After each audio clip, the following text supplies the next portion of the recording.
Hashtag GizzyCredit. Hashtag GizzyCredit. Hashtag GizzyCredit. GizzyCredit.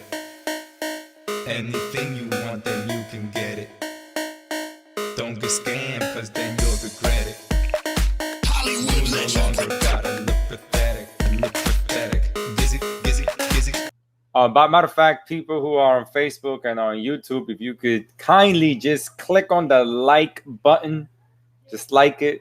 Thank you so much. Or on Facebook, if you could just like it and love it, that will really help us out. Get more reach for people to be educated and reach out more. That's the best way you guys can help us out right now is by liking and sharing this content. Thank you so much.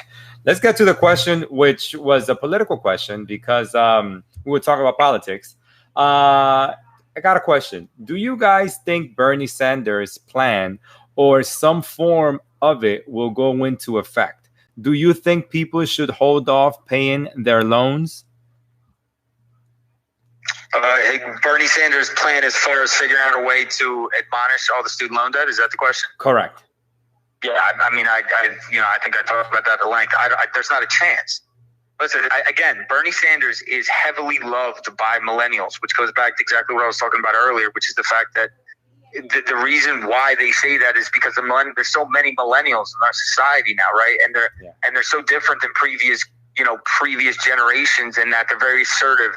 They all have opinions, and their opinions are all like on things that are outside of just boring things, right? They're all these political, et cetera, et cetera, et cetera. So Bernie Sanders is awesome for them because he appears harmless, right? And all he keeps talking about is stuff that caters to millennials. He knows now that the millennials is his Well, he's bread very and butter. popular, and he was what? I think that this past quarter he raised $35 million. He raised the most. Yeah, he raised them. He raised $34 million. But again, he raised $34 million on it was 70,000 donations, which means everybody donated like $30, which again was all millennials, right? So you're talking about if you go back and identify how many donations there was that made up that said 34 million, it's all millennials. Which look, there's absolutely nothing wrong with millennials. The point I'm trying to make is going back to the question is that if you do the finances on the number one, you shouldn't just intentionally not pay anything. Like if you can afford it, you should pay it. If you can't afford it, then I think the income-based, there's so many programs out there in the Department of Education that you can utilize that you can pay, right? I mean, just get it adjusted, whether you ask us to do it. I mean, it is a process, but it's a process that's not difficult to do. You don't have to be behind to apply for it. You don't have to be late on it in order to apply for it. If you're nearing it and you can. I mean, there's certain catches to that. Like Sallie Mae is very difficult. Some of the private loans are very difficult. But most people have borrowed from the Department of Education and Navient, some of the larger ones. So in most cases, they're all very flexible and easy to do. But I think that the idea of just completely getting rid of these loans, there's just no way. Again, to go back and repeat, there's close to it's between $3.5, $3.7 trillion worth of school loans out there. Our national deficit is it's a rather significant multiplier of the overall deficit, right? And there's absolutely no way we borrow through us as a government, we borrow money through treasuries, right? Whether it be short-term treasuries like the 5-year, long-term treasuries like the 30-year. We borrow to help fund our economy, to help fund our country, but we also borrow to lend. So if we're borrowing at 2% from an individual that right now, which is approximately what the 30-year, I think is 2.1, maybe close today, somewhere around there, 2.1%, and you're lending to a student at 6%, right? And then you turn around and somehow, some way, you're going to say, all right, guy, you know what? That 4% our government was earning on that, right? Because it's a typical banking model. You borrowed a certain amount, you lend a certain amount. The middle of the yield spread is how you profit. The money that we were making on that, we're going to get rid of that because Bernie Sanders has somehow figured out a way to do this.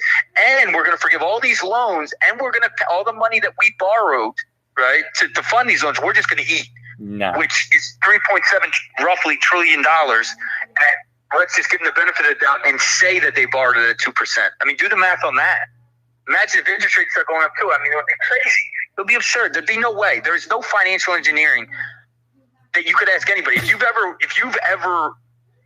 really dig into this topic and you look at every other scenario, like anybody's ever touted the removal of total school loans, you will not find a real economist ever attach themselves to that idea because it's not realistic. There's absolutely no way to financially just remove $3.7 trillion worth of school loans. It's not possible. The carnage that would come as a result and the damage that the government would do to itself would be unsustainable. It would be insurmountable. I mean, just think about the money that's made on them. I mean, just you remove just the profit from it, let alone the loss they would have to take on forgiving it. I mean, it's just, to answer the question, I don't believe that's a possibility. I don't think it's ever going to be a possibility. I don't think it's a reality. And I think, unfortunately, the purpose of that conversation is strictly to manipulate the millennials, because the millennials are the ones that are going to be most affected by it. And it's the most, if you've ever seen these studies that get done, it is the most concerning topic for them. With all the polls that get done, that's the thing that they're most concerned about, is the school loans and debt.